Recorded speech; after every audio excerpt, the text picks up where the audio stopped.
You're listening to the Fibromyalgia Podcast with Tami Stackelhouse, episode 57. Welcome to the Fibromyalgia Podcast. I'm your coach, Tami Stackelhouse. Today, we are going to be talking about how to have those conversations with the people that you know and love about your fibromyalgia.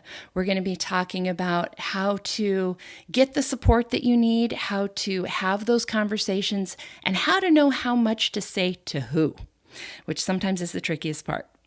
Now, before we dive into that conversation, I want to give our listener a shout out for this week. This comes from a comment that was made on our Fibromyalgia Podcast Facebook page. This comes from Chris Hamilton. Chris says, "Thank you for this episode. I got diagnosed last week, and I know my mind is the biggest weapon as I figure this out. This was very helpful. Appreciate it." Thank you so much, Chris, and I am so glad that you're getting good resources from the get-go with your new diagnosis. Getting good treatment early on is one of the quickest and best ways to get back to feeling your best. So thank you so much for that, and I'm so glad you're here. For those of you who aren't sure which episode Chris is talking about here, this is episode 54, and that was when Courtney came to talk about programming your mind for your best fibro life. So if you haven't heard that yet, just go to fibromyalgiapodcast.com/54 or just look wherever you're listening right now. Just go back a few episodes to episode 54 and you'll be able to listen to that interview with Courtney. Now, today's topic is something that I get questions on constantly. It's probably the biggest question I get is, how do I get support from my friends and family? How do I tell people about my illness? How do I know how much to tell them? Who do I tell what to? There's just so many questions in this area of communication about your illness. And as I was thinking about how to address this with all of you. Like, there's so many different directions that we could go. And as I was thinking about it, I reconnected with a friend of mine that I haven't talked to for a couple of years. You know how life just happens.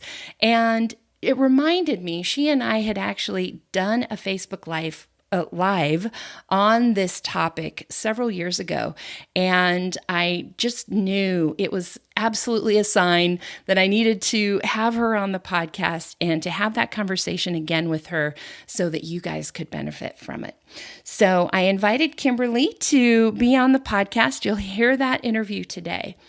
Now, I want to introduce you to Kimberli before we get to our interview. So first, I'm going to read her official bio, and then I'll tell you how I met her. So my interview today is with Kimberli Wicks. She is a professional counselor and a play therapist. She has a master's degree in counseling from George Fox University and a bachelor degree in child and adolescent development from Oregon State University. She's worked with children and teens for over 30 years. She also works with adults with attachment issues, high-functioning autism, ADHD, and anxiety disorders. She uses a client-centered process to learn your goals and to help you find coping tools and avenues for emotional processing that lead you to a healthy life you love. So my conversation with Kimberli today is, we are speaking with a professionally trained counselor. So this is her speaking in her area of expertise. The other thing I want you to know about Kimberli is how we met and a little bit of her background. I was at the Women's Expo at the Oregon Convention Center back in 2013.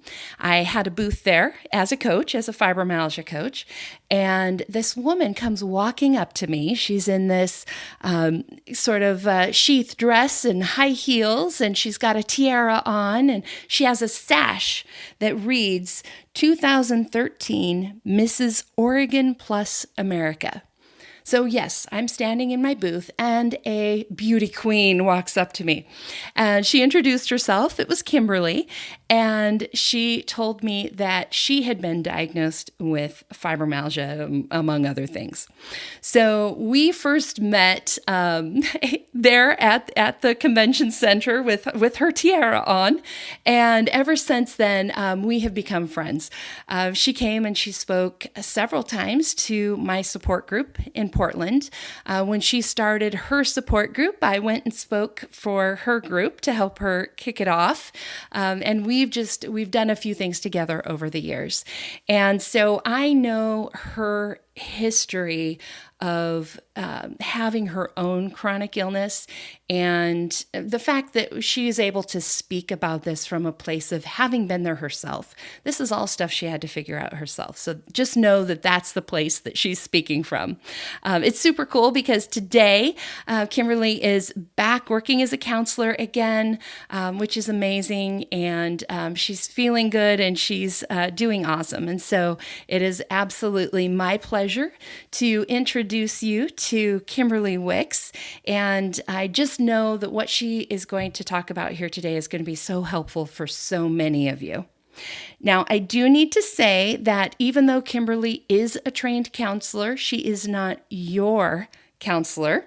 So, of course, the information in this podcast should not be considered medical advice, nor is it intended to replace consulting with a qualified counselor, therapist, or other healthcare provider about your own situation. We will definitely have Kimberli's contact info if she is someone you would like to connect with. I also want to mention in this interview, you'll hear us talk a lot about working with a counselor or with a coach. And if you guys are interested in having that consultation with me or with one of my coaches, you can also do that. There's no charge to meet with one of my coaches. There is a small fee to meet with me. You can set that up at findafibrocoach.com. All right, with that, I'm just going to go ahead and jump right into my interview with Kimberli. Awesome. Thank you so much for being here, Kimberli. I'm so excited to talk to you about how we can better communicate about our illnesses. And so thank you so much for taking time to do this with me. Well, thank you for inviting me. This is a topic near and dear to my heart, both personally and professionally. So this is great to be here. Right. Now, as I mentioned in the introduction that I just gave, part of why I invited you to do this talk, I mean, one, just because I adore you, but and you're good at what you do, but also this talk is one that you had given to our support group several years ago, and I found it so helpful. Actually, no, I think we did a Facebook Live, but I just found the concept so helpful, and I have gotten so many questions lately from people just wondering, how do I talk to other people about my illness? And it seems like a simple question, but there's so many layers to that, right? Like, how do I have that conversation? Who do I talk to? What do I tell them? All of that kind of stuff. So why don't we start just a little bit of your story and kind of where all this information is coming from? What was it like when you were, at your worst or newly diagnosed and trying to figure out how to talk to the people around you? Yeah, probably the very beginnings of it all when I was first sick, through the initial stages of getting diagnosed. So probably the first 3 to 5 years of dealing with illness were the trickiest. And then I think there's some little hot spots along the way that are important to pay attention to as we talk about who we can trust and with what level of information and those kind of things.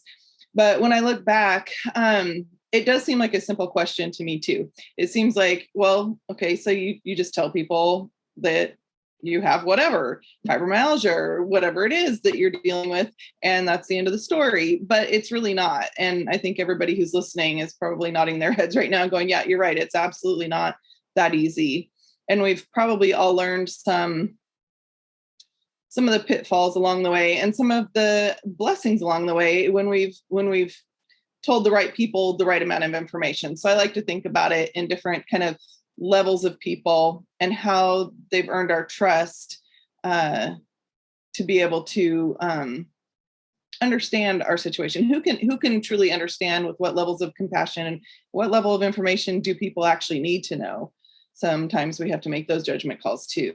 So Right, right. I know that's one of the first things I think of when people ask me, how do I tell the people around me about my fibromyalgia? My first thought is, well, it depends on who you're talking to, right? I'm going to tell my best friend something completely different than I'm going to tell my boss. Right? yes, yes. And as I was talking about the pitfalls, I was thinking boss is one of those. Very well could be one of those pitfalls where if you say too much to the wrong person, it could be detrimental to yourself. And so it can be pretty tricky. So just one of the concepts that I talked about in the past with you that I think you're wanting me to bring up again is the idea of these circles of influence that we have in our lives. And we all do this naturally, but we don't necessarily think about it kind of proactively. But this is a way we can kind of think through who we're going to trust with what level of information.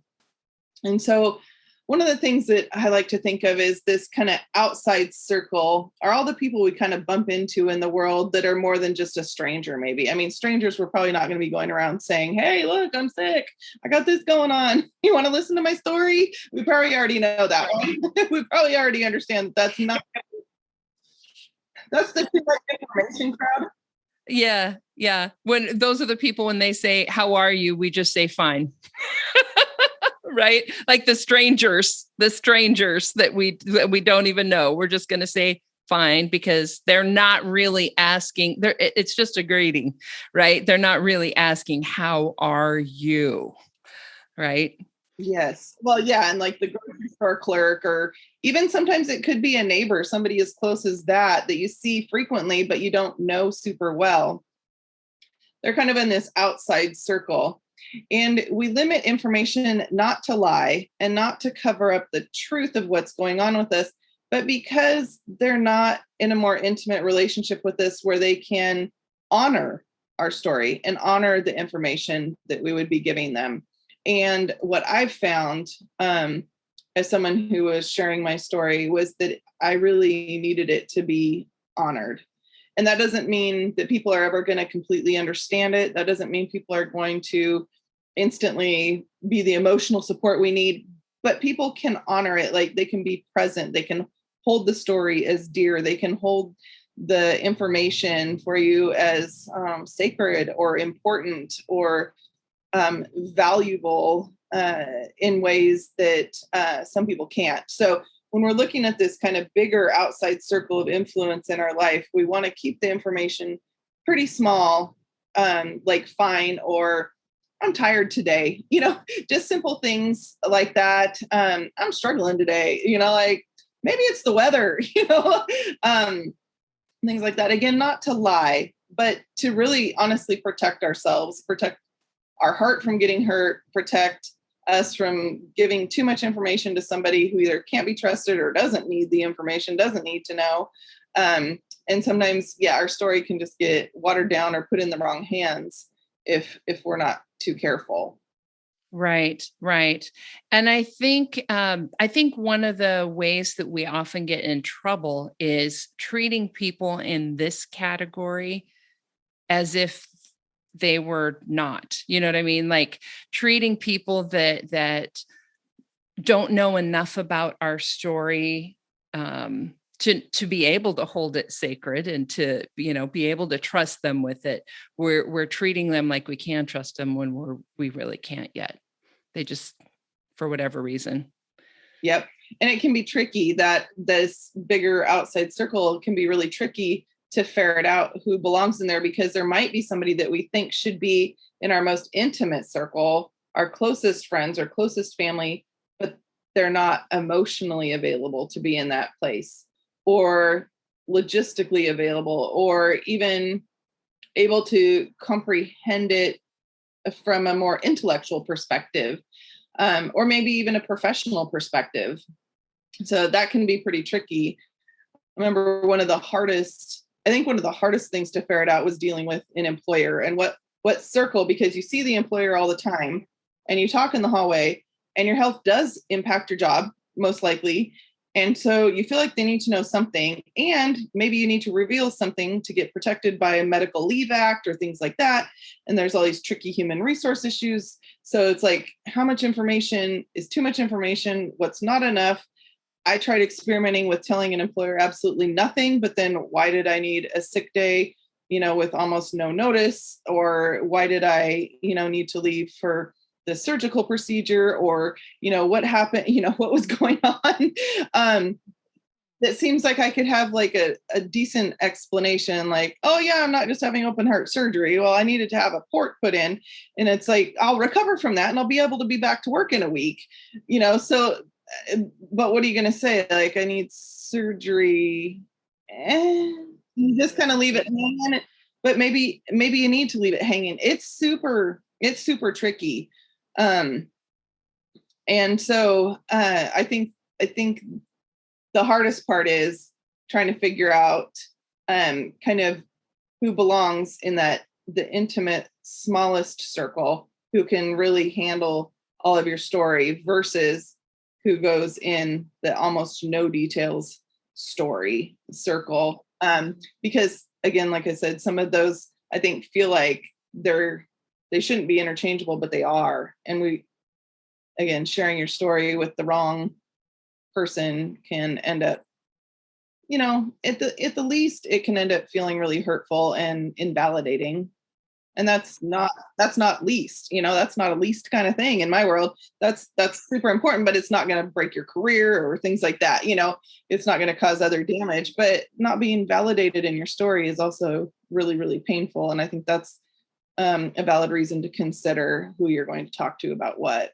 Mm-hmm. One of the things I was thinking of when you were talking about reasons that somebody that like maybe close family or friends that you think should be in your inner circle aren't.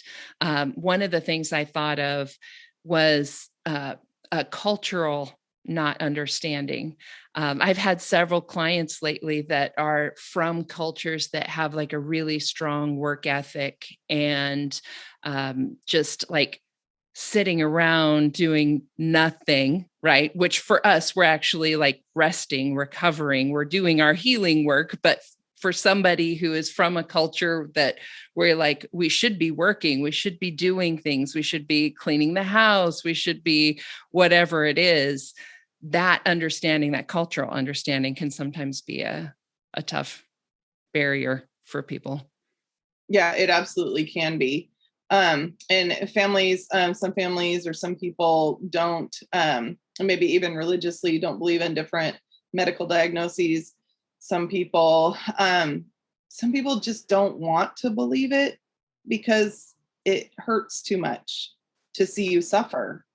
And I've seen that multiple times in my own life too, where I think people want to care, or they care so much they can't care anymore. I don't know if that makes any sense.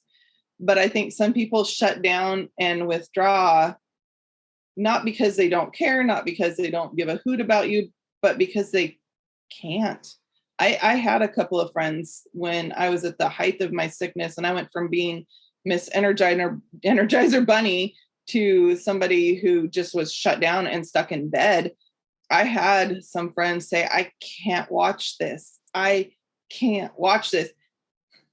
None of us want to be abandoned when we're feeling horrible. It's a horrible place to be.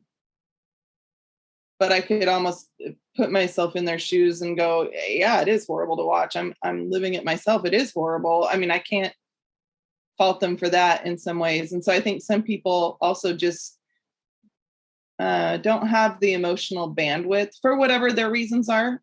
And I'm not going to judge any of those because, we all have reasons for where we're at in our lives. But I think some people just don't have the emotional bandwidth to be able to carry our story too, or hold it in an honoring way. And I think that's kind of important to kind of ferret out and determine. And again, that can be a tricky one too, because you may not find out until you've already been like, oh yeah, well, shared the story and they didn't handle that well, or people might question you, what is fibromyalgia? I think that's just people making up sickness so they don't have to go to work. Like there's all those biases out there too. And so again, it's tricky to kind of ferret it out. But one of the things you can do is kind of test it out.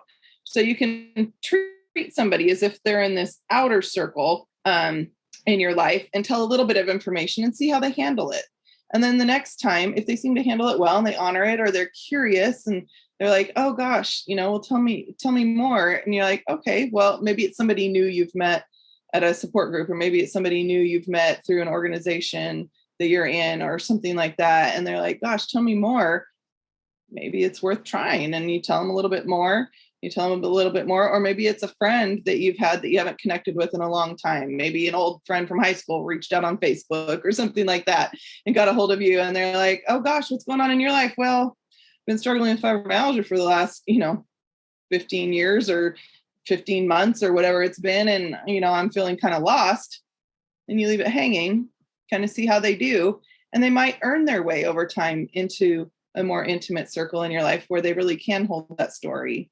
But there's a way to kind of test it out with little bits of information before you just kind of go full on into the full blown story that somebody may, some people don't even just want to hear it. That's a sad thing too. That's hard. Some people just don't want to hear the story. And so we gotta, I don't know, maybe it's just me, but I feel like, those people, you probably don't want them to hear your story anyway.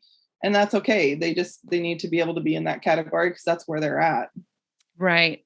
Right. And I think that, the thing about communication is it's a two-way street.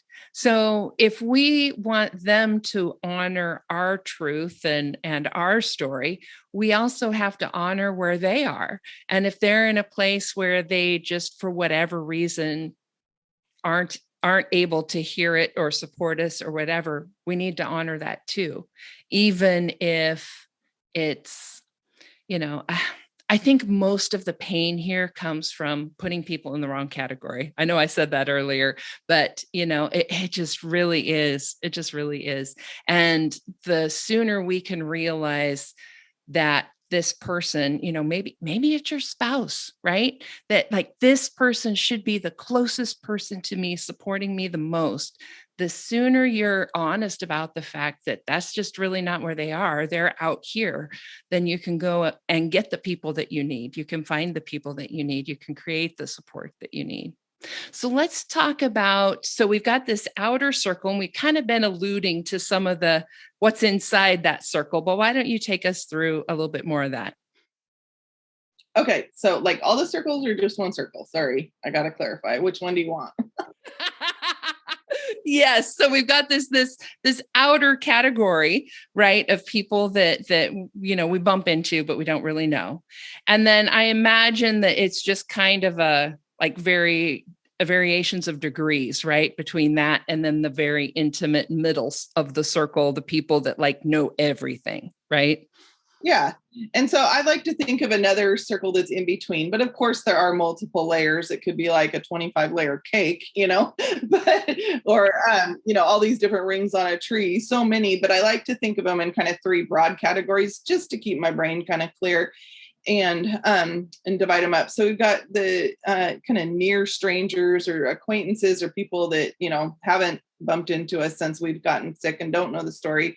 We don't know where they're going to shake down in this. Then we've got the people who are closer to us, maybe people that we go to church with, maybe coworkers, our neighbors, friends that, we might meet for coffee, but you're not going to share the most intimate details of your life with and things like that. Those I'd say are kind of in a middle category. And then the closest category that we've talked about is kind of this core group of people. And I like to think of these circles too, because most people are going to be in the biggest circle. So there's plenty of room for people in that big, broad circle. And then when we get to the middle one, we're going to narrow that down. And there's going to be quite a few people in that circle, but not as many as in the outside circle. And then when we get to the smallest circle on the inside, that's going to be our core group of people that are the ones that are kind of tried and true, that we've figured out that are our support system. And support might look different in different ways. Some people may hear the story. Some people may be great at coming over to clean house, but they don't want to sit and listen to the details of our illness. Some people may, inspire us by telling us some great books to read or some great resources or bring us some brownies, whatever it is. But they still have earned their way into that middle because they're with us in the journey. But yeah, so I like to kind of think of it in those three categories. And I like that too, because I kind of have pre-prepared how I'm going to respond to people when they say, how are you doing, based on where they kind of sort down in that system. So again, like we talked about in the very beginning, that outer circle, we're going to be saying something really simple, like, I'm fine today, or I'm fine. How are you? Deflect the conversation. Or, I think it's okay to say, gosh, I'm struggling today. Or I'm in a lot of pain today. I'm achy. Like, I'm achy today. I barely got to the store. You say that to the clerk. Things like that, I think, are fine if you don't feel like saying fine. But just little basic truths. That's kind of your pre-prepared story for that outer circle. And then the middle circle might get a little bit more information, because it might be your neighbor as you're bringing groceries into the house or something like that. And they know that you've got a chronic illness. They just don't know a lot about it yet, or they don't know how it impacts you. And you can just say, I'm really hurting today. When the weather changes, it really impacts my health, and it's pretty frustrating. This rain is just getting to me. You're telling more details. You're not just like, oh, I'm fine, or, oh, I'm achy. There's some more details, and they've earned a spot into hearing a little bit of the story. And I like to think of those people as the people who I could kind of educate a little bit about chronic illness. So maybe they'd have a little more compassion if they ran into it somewhere else in their life too. And so I'd keep it pretty intellectual, not super personal. But like, something like I just talked about, like, yeah, the weather really impacts me, or I didn't sleep well last night. So that just messes up my whole day, because, being tired and full of fatigue, it just makes it worse when you don't sleep, little things like that, kind of little bits of education into what the process is like, but not, yeah, my heart's aching and I lost my career and I don't know how to go through this grief process. I'm in the middle of grieving. Can you sit down and talk with me on the curb right now? Like, maybe no, I don't know if I can sit down and talk with you on the curb right now. Like, I'm sorry you're going through so much grief. That would be for the inner circle. And the inner circle are the ones where I'd say you don't have to put any kind of filter on. It could be a dear friend.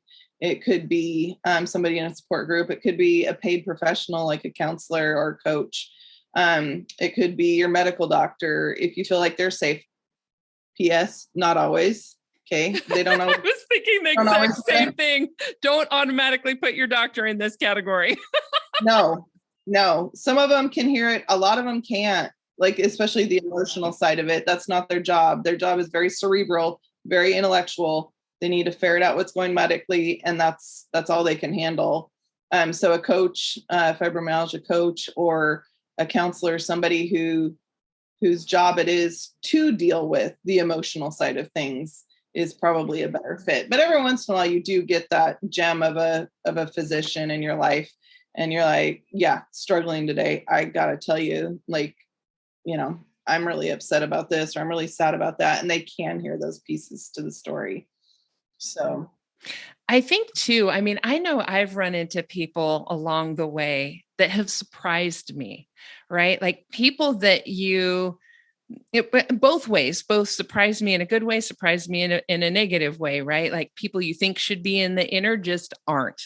But there's also the opposite. Like I've run across people who I barely knew, but for some reason or another, like I'll give them a little bit and they'll just like grab onto that. And like, for whatever reason, they understand more. Maybe they have a family member with fibromyalgia or something else. Like they just get it and we just connect and I can share more. So I think it's important to allow yourself to be open to being surprised both ways. Yeah, I agree. As you're talking through that, I can think of a few people who really surprised me and stepped up. One was this really neat woman who owned a gym in my small town and just made it her mission to help me figure out how I could get physically stronger, and deal with the limitations that I had, with getting physically stronger and doing physical exercise, because it would throw off a bunch of my blood work and make me even more sick. And so, but she didn't have to, but man, she took me on like a lab rat in the most kind and compassionate way. I mean, that's a good way, but man, she was just on it, and she was trying to read things, and she was like, what if we tried this? And what if we tried that? And we tried this, and we'd experiment. And I mean, she even got into the nutrition side of things, and like, what if you ate this protein right after you worked out? And like, she was just constantly trying to figure this out with me. And that just was amazing. And I couldn't have gone out looking for her. I couldn't have like ordered her via mail. I couldn't have, frankly, I don't think I could have hired somebody who would have been that personal and supportive. She was just a gift that came along in my life that I just absolutely treasured. And one of those really rare surprises that definitely made it to that inner core circle of people who I could trust with the whole story. Totally. I love that. I love that. I've had people like that too. I can think of like my massage therapist that I had for years and years and years in Portland. It's like when I very first went to her, she barely knew anything about fibromyalgia. And now like my body misses her because I moved away. Fran, if you ever hear this, I love you. But over all the years of lying on her table and having her work on my naked body, right? Like we got to know each other real well.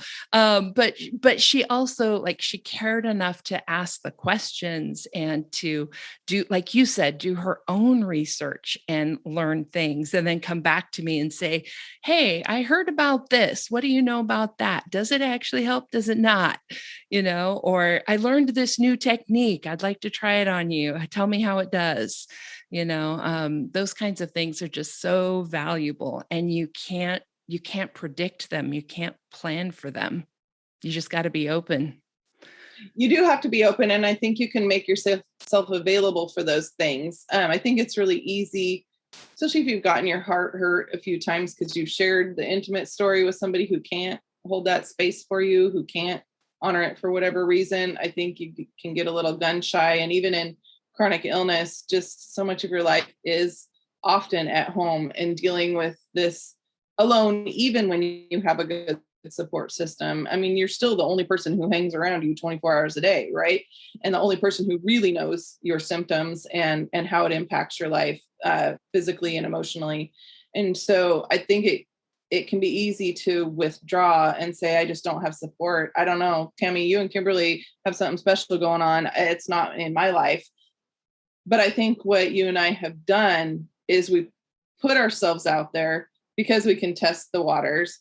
And it's like when you start with a new massage therapist or whatever it is, like, yeah, you don't necessarily say the whole story. You say, I'm dealing with chronic illness and I have pain right here. Can you address that? And then see where they go. That's all they may want to know. They just point to the pain and we're going to take off. I don't want to hear the rest of it. But I had a really good, I ended up with a massage therapist who had a chronic illness himself. And he taught me a lot about chronic illness, more than probably my doctors, more than my counselor at the time, taught me how to live a good life with chronic illness. He was kind of a chronic illness coach along the side. And again, I didn't hire him for that. He ended up in that position. And I kind of feel like that's how I found you too. Right. You kind of get that radar and you're like, oh, somebody with a chronic illness. Oh, I got to connect with them. Let's figure this out. And they might be willing to connect. And it might be a shared experience that then creates something deeper. And you'll know if it's not. Like some people may be like, yep, I've dealt with chronic illness too, blah. And then that's it, and they're not wanting to share. Maybe their story feels too personal for them or something too. It's not always it's not necessarily about you. In fact, it probably isn't anything about you if somebody can't hear your story. But yeah, there are going to be those rare gems along the way too, and you don't, the beautiful thing again about these circles are that inner circle. You don't need it to be huge. It doesn't need to be the size of the outer circle. We really do just need those core people, core friends, core support, core physicians, whatever it is that create kind of this little core team that really keeps us going and helps us continue to pursue the healthiest life we can have and the best life that we can have, given some of the limitations that we're dealing with. So. Now, there's a couple questions that popped into my mind as you were talking. One of the big ones that I see people run into all the time is feeling a little bit weird about having to pay for this support. And you mentioned working with a counselor, working with a coach. Those are those are professionals, right? That you're hiring to do work for you, even if it's through insurance or whatever, you're at least paying your copay or you're paying your insurance dues, right? So would you talk a little bit about that? I think so many people think we should just be able to find this naturally, but sometimes that's not the case. And I think there's a little bit of a stigma around getting this kind of support and finding somebody and paying somebody to support you in this way, that somehow that's less than if you were to find it naturally. Yeah, I'd say absolutely not. But I've got a dog in the fight being a counselor. I know, right? Me as a coach, same thing. Exactly. But we went into these careers because we know the value of them, right? So totally. I tell people all the time, it was a coach that changed my life. That's why I'm a coach. Well, and I tell people all the time, don't go to a counselor who's never been to counseling, because that's a little scary.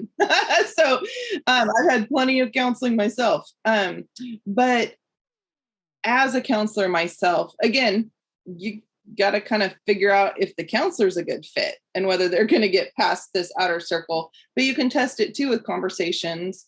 And sometimes your first counselor you find isn't going to be a good fit, or they're not going to be able to understand chronic illness. Maybe they've got all the compassion in the world, but they don't really understand. Actually, before I got sick, one of my clients had multiple sclerosis, and she was really looking for a counselor who understood chronic illness. Funny that my life ended up going down the chronic illness path, because at the time I was like, I've never had that, but what I am willing to offer you if you want to work with me is I'm very teachable. And I said, just like I wouldn't necessarily understand what somebody was going through if they had moved from Europe to America. I wouldn't know that experience myself personally, but I'd be glad to hear the story and learn what it's been for you.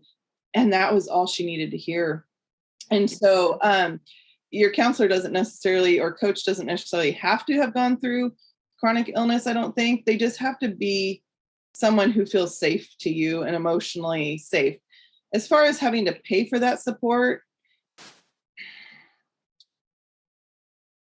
it's kind of tricky, because if you've never done that, it may feel weird, or it may feel fake, or it may feel like, well, how can somebody who's paid to listen to me talk actually care?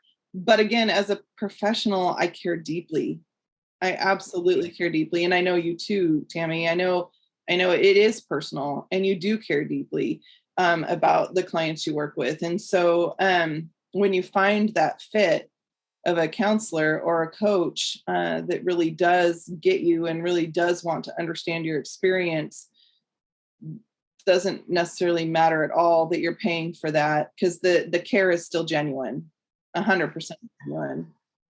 And you could have a friend that's not paying and doesn't care, and still you've got the ingenuine response, that's not helpful. So it's just. Yeah. Yeah. And, I think too, just speaking me as a coach, and I'm sure you're the same way as a counselor, I am 100% here for you and what you want in your life. Like, I have no other agenda. Like, it doesn't matter to me if you need to go gluten-free and that means you're going to make different meals at home, right?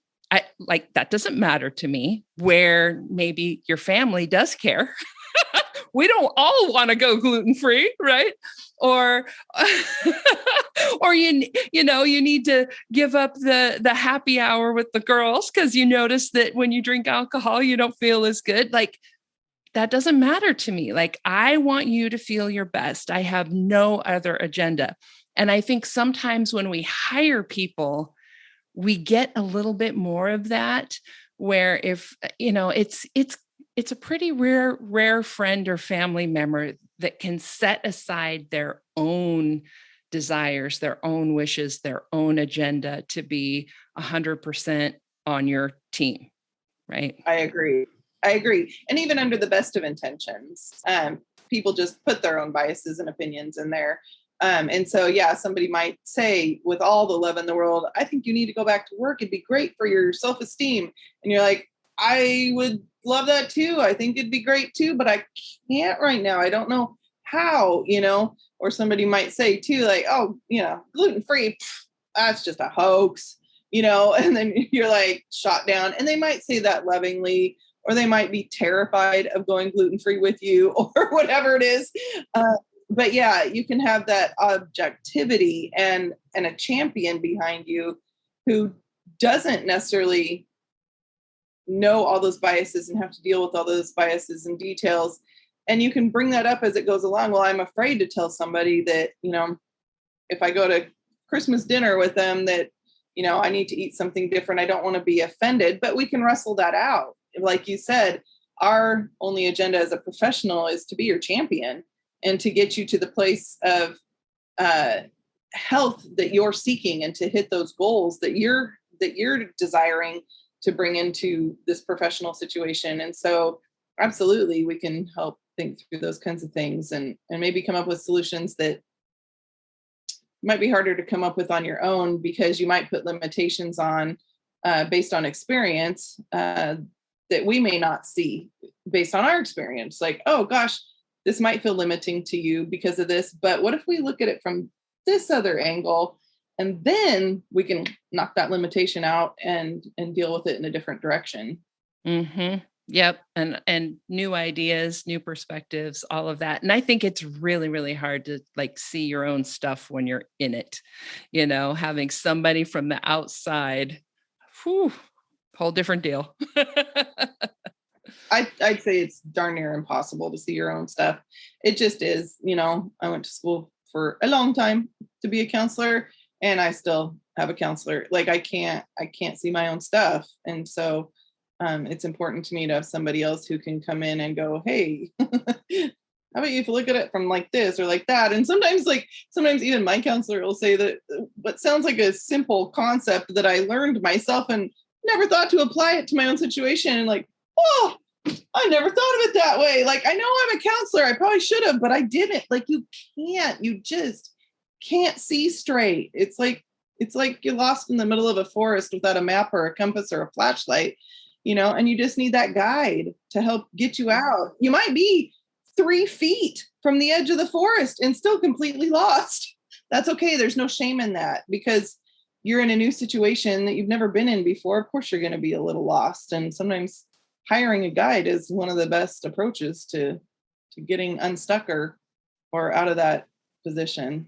100% agree, for sure. For sure. And I think, as we're talking about like what categories to put the people in our lives in, this is another way where we can't see our own stuff sometimes. Like, we might just keep trying to put our spouse in the inner circle, just to use that as an example. We might just keep trying that because that's all we can see. And having a guide on the outside to be able to say, maybe not.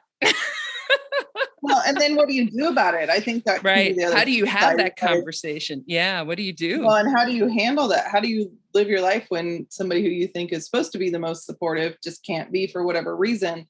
How do you live with that? And then how do you go about making a good life? I mean, that's a whole nother conversation for a whole nother day, but I think it is very valid. And unfortunately, in the chronic illness community, it's pretty common that a best friend that you had before just can't hold that space, or a spouse or a parent or a sibling, somebody that you think really might be able to be in that position, just can't be. But that doesn't mean you're at a dead end. You just, from there, it is good information. It's helpful because then you don't keep pouring into that well that keeps running dry. You don't keep trying to tap into that. then it's like, okay, I've learned this. You can grieve it. It's sad, but then you can go on and gather other resources and find other people who can fit into that spot in your life. And then you can really grow from there. If you just stay stuck trying to make somebody into somebody they can't be, you're just going to be stuck for a long time, and they're going to be hurting and you're going to be hurting. And it can be a pretty frustrating position to be in. So even though it might feel terrifying to have to put somebody in one of those outer circles that you thought was going to be in an inner one, it can actually be a really freeing process to recognize that, grieve it, be sad about it, be mad about it, whatever you need to be, but then be able to gather the resources that are going to be super helpful to you. And then, like I said, you're off and running from there. Mm-hmm. Mm-hmm.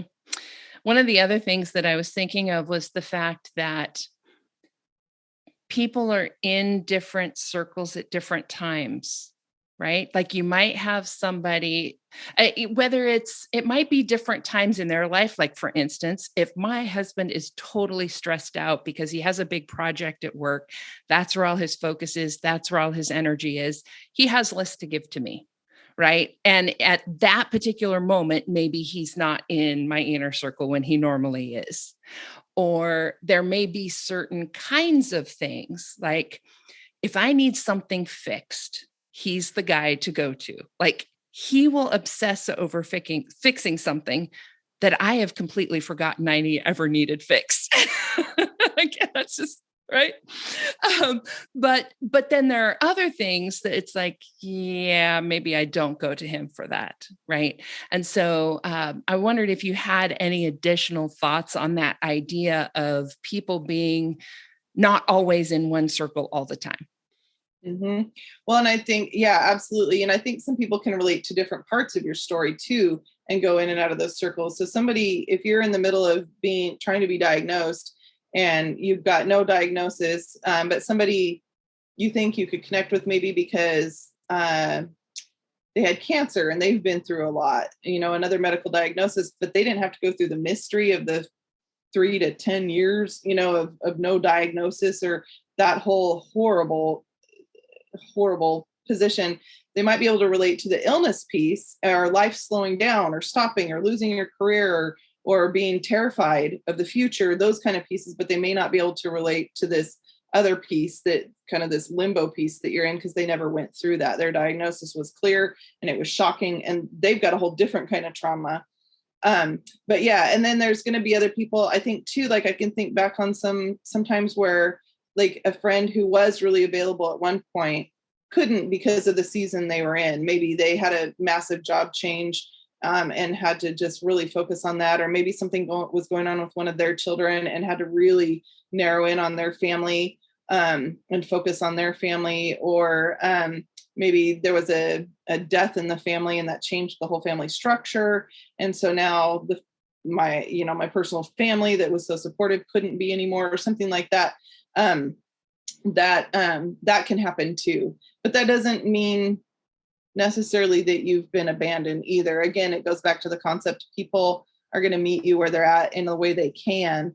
I think, to be the healthiest and find the most helpful people in my life, I just had to be really honest and recognize where those other people were at, to the best of my ability.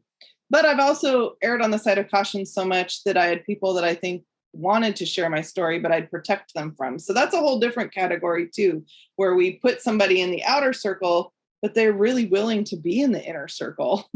I think we can err that way too, where people are like, I would love to support you, just tell me how. And you're like, yeah, I don't think you're going to get it. I'm going to keep you out here. We can err on that side too. So this can be, it's a tricky process. Let's just name the truth right there. It's a tricky process, and we're not going to get it right. In fact, we're going to trip and fall quite a few times, I think. But over time, you learn to kind of test the waters, and you kind of learn these broad categories of your story and how you're going to tell it, and kind of test to see who goes where, and life will start to ferret it out, and people will be able to go into those circles, and it'll begin to make sense, and you'll be able to kind of read situations better over time too, and become more comfortable with your own story too, and what parts you're willing to tell and not. So Absolutely. Absolutely. One of the things that comes to mind right now as we're talking about getting support and who to get support from, you know, we've now been in lockdown in some places for a year now. So, getting support has looked a lot different over the last year, with a lot more of it needing to be virtual. So, do you have any thoughts or ideas for people who maybe feel like, yeah, I've got some people who would be a great support in my life, but like I can't connect with them the way I used to because of COVID right now? Right. And this is one of the heartbreaking things as a counselor. This is one of the side effects of COVID that I hate the most is the disconnection. And it's one of the things I see most uh, painful for my clients on top of the things they're dealing with. Now people are like the scales tipped them into counseling because of disconnect, whether it's a teenager and not being able to go to school because of their friends, or an adult who's lost, a lot of connection, is just stuck at home homeschooling their kids, and ready to tear their hair out, or, lost being able to go to the workforce and get out of the house, all those kind of things. I think just like with the chronic illness journey, being um, adaptable, always learning, always trying to kind of figure out what's on the horizon, try to figure out something new. This adaptability skill that I think we have to strengthen, maybe is the right word I'm trying to think of. I think COVID has tested those little adaptability skills to the limits too. But I think we can also use those muscles that we've been training for a long time. And one thing I would say is like that I've found is that virtual connection is better than no connection. And I would agree 100% that it is not the same as being in person. I'd love to be sitting having coffee with you right now instead of seeing you on a computer screen. I'd love to give you a big old hug. That'd be super fun. I love people in person so much better than I like interaction on a computer. But the other benefit to virtual connection is like I can talk with my friend who lives in Denmark, because I don't have to fly there to see her. Like I've got her right here in my living room. You live quite a few hours away from me now, but we're right here, and we can find resources, even counselors and coaches virtually that we didn't have access to before because things are virtual now. So there's some things about the virtual piece that I find are a struggle that are not my favorite, but I've also found that there are some pieces of it that I just love. Like I can see your whole face right now. We don't have to wear a mask. And so when I have new clients calling, I'm like, well, the bonus of doing this online through telehealth is we can see each other's whole faces. It's fantastic. I can see your whole face. You can see my whole face. We're not just staring at each other's eyes for an hour. I'm like, so there's a big gift in that. And we've got that kind of freedom too, by doing things virtually. So I've found it to be both a liability and a gift, depending on how we look at it. But that's how I approach life too, right? A lot of life is a liability and a gift. We got to see how we look at it. We can either look at it as liabilities, or we can find the gift that's around the corner. And again, that's another coping skill and another conversation for another day. Let's see now. We've got like three episodes building up in the background here. Are you taking notes?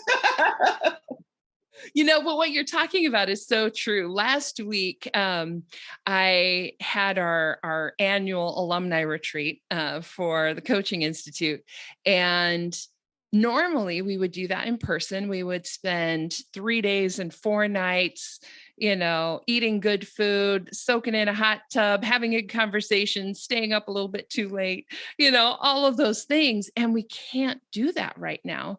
So we did it all on Zoom. But the upside of it was we had people there from one of my coaches from Norway. I had a coach from Spain. I had a coach from Ireland. I had two in Canada. Like those are people who might not have been able to come in person. So I totally see what you're saying, that it's like, it's a blessing, but there's also a downside. And sometimes it's like opposite sides of the same coin, you know? Yep. And that is, I mean, that is what I found to be true in the life of chronic illness too. Some things that are an absolute liability. The flip side was there was a gift involved, like losing my career for quite a long time. But then I was at home and I was able to take care of my health, and I was able to spend more time and have more energy for my sons. And so, it was two sides of the same coin again. I lost my career, which was super sad and heartbreaking, but at the same time, I gained some other things in the process. And same with who we share. Again, I think it goes back to, we can look at all the people that we can't share our story with, or all the people that aren't supportive, and all the people that are in this outer circle. And why are there so many people in this outer circle? I just need my core circle. Or we can go, you know what? It's okay. There's all these people in my outer circle, and look who I found, or look what I'm doing in my life to pursue creating a core group of people that are really supportive for me. Because if we're not there yet, that's okay too. But we can continue to look for that and search for that. And if you're struggling finding it, maybe hiring a coach or a counselor can be a good place to start to build that core too. So. Absolutely. And I think that is a great segue into my next question and thought, which is, what does somebody do if they're feeling like everybody in my whole life is in this outside circle? Like there is no inner circle. What are one of the things I love to do in this podcast is give people really practical, like things that they can go do. So what would be some steps that people could take if they're finding that they just don't have that core support that they need? What would be some first steps that they could do? I think one thing is look outside of the box. And so maybe it is searching for an online support group. Maybe it is looking at maybe some other friendships that you haven't had in a long time. Like one of my closest friends now was somebody who I reconnected with, who was able to hold the story. She was a girl I knew since I was 5 years old, and she was able to hold my story. And she was going through a difficult story, completely different than chronic illness. But we were able to connect because we were both going through things that carried a lot of grief and pain and suffering. And I was able to kind of test the waters, and she tested with me, and I held her story and she held mine. And now we're super close friends. So maybe connecting with other people, I think reaching out can be, and just reaching out to ask other people how they're doing. So we get outside of our own heads. And then again, you never know if a stronger connection is going to come from that, like it did with this friend I've been talking about. I think looking, again, since we are in this digital age, like I said, looking for online support groups can be super helpful. And you never know, there are warning in every support group, especially online. You're going to find a bunch of whiners and a bunch of people who, their life is horrible and miserable. You tune those out. You just tune them out. You don't give them time of day. You don't argue with them. You don't argue with people who are there to argue. You just look for the gems and the people who are there to problem solve with you and be supportive to you. And you will find those if you just kind of let the others sift away. What else? I think I did what you did. I created a support group. Yep. I just made it. So I guess we're both biased in that way. Like if you can't find the support you need, make it. Like, and you don't have to have any credentials. You don't have to have any credentials other than I'm living it, and it can be super informal. Mine ended up being super casual. I didn't have any education components. I didn't have any, for the most part, I didn't do any talks. I didn't do anything. Sometimes I brought a snack. Sometimes I didn't, because this was back when we could meet in person, all I needed was a building and a way to get the information out, and people started coming. And what I found was most people with chronic illness just wanted to get out of the house. They didn't care if I knew anything about it other than I was living it too. And so most people wanted to get out of the house. Most people wanted to be in a space where they could say, oh my gosh, like my life just got turned upside down, or my landlord, was biased in this way, or I've got to move and I don't have the strength. I don't know what to do, and to problem solve together. I didn't need any special skills to show up in a room and just care about people, And so I think that's one resource too, is make your own resources. Sometimes that inner circle of support comes from things that we don't really connect with personally. Like it could be a book. It could be a podcast. It could be a place where we're not having a two-way conversation, but we read this thing or we hear this message and we're like, this person gets it. And then we're like off and running because we feel validated. It could be things like that too. And so sometimes people like to get into more activism based on what they're going through, and they like to start educating people, or they like to be on a committee somewhere or some kind of outreach type program involved in creating more awareness for their chronic illness. There's lots of ways to find that support or create that support in your life. And I think sometimes you do just have to go out there and create it. Guaranteed, most likely it's not just going to fall in your lap. You're going to have to pursue these things actively. And I think that can feel overwhelming when you're already exhausted, feeling alone, maybe been shot down with a couple of experiences where people were less than supportive. And I think it can feel pretty vulnerable and scary to do that. But for me, the pain of not doing that is worse than the pain of being vulnerable and trying to create my support system. So I'd rather get out there and try and fail than be stuck alone and suffering. Right. And I think too, I mean, of course, like you said earlier, I do have a dog in this race. I am biased. But I do think that if you can just have one person, even just one person in your corner, that can change the entire game.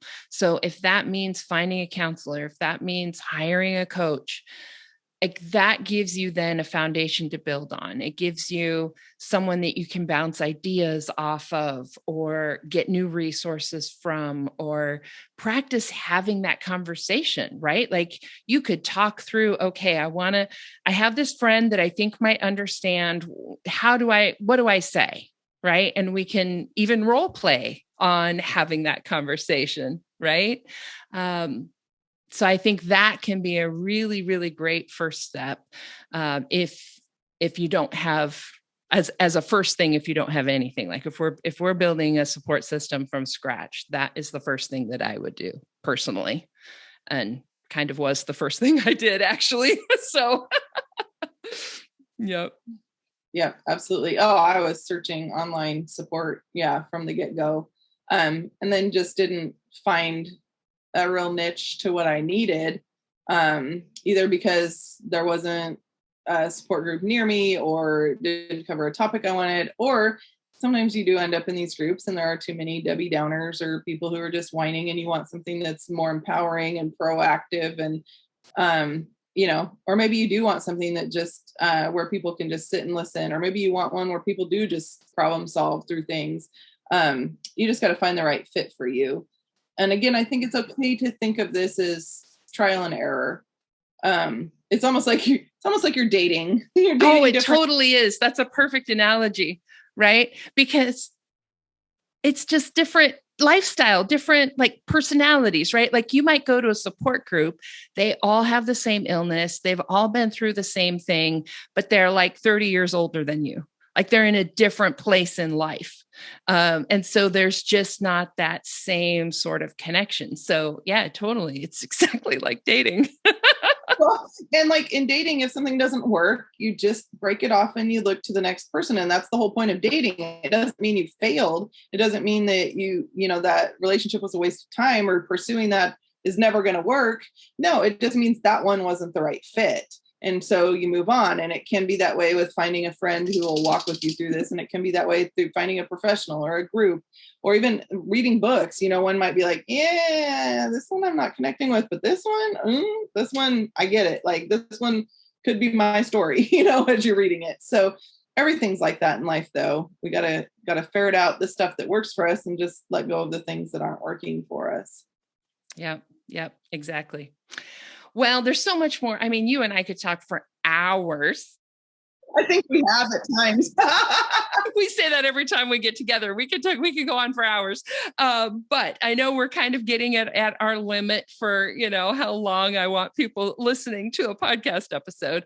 So let's go ahead and wrap it up. Definitely we'll have you come back and talk about some of those other things. But I want to give you a chance to just sort of speak from your heart to all the people who are listening who have fibromyalgia, or even the people who are listening because they love somebody with fibromyalgia. I get lots of emails from those people too. So I just want to give you a chance to speak from your heart to theirs. I would just say that this is a hard process, and learning who to connect with and to find those core people, it can take time, and most likely will take time. And so cut yourself some slack as you're going through the process. It might feel like 2 steps forward and 1 step back at times, but that doesn't mean you're still not taking that step forward. So to me, it's worth the pursuit. It's worth the pain. It's worth the risk, because when you find those gems that end up in your inner circle, you're going to be so grateful that you traveled that road and found those people and those resources, because they really are going to benefit your life. And I guarantee they are out there. If you are searching and you're wanting to be proactive and you're wanting to find the best life you can have, there are going to be people that will champion you and walk with you on that path. And they are worth finding. Just hang in there until they're not. But they will come along as long as you're pursuing it. So awesome. Perfect. I love it. Thank you so much, Kimberli, for being here and sharing your heart with us, and sharing a little bit of your journey with us. So everybody, thank you so much. If you want to go out and we didn't really talk about any specific resources, but I will stick a couple out there, just a few things that my clients have found helpful in helping to communicate about their illness. I'll have a couple resources out there on today's show notes. Just go to fibromyalgiapodcast.com/57 and you'll get all of those things for today.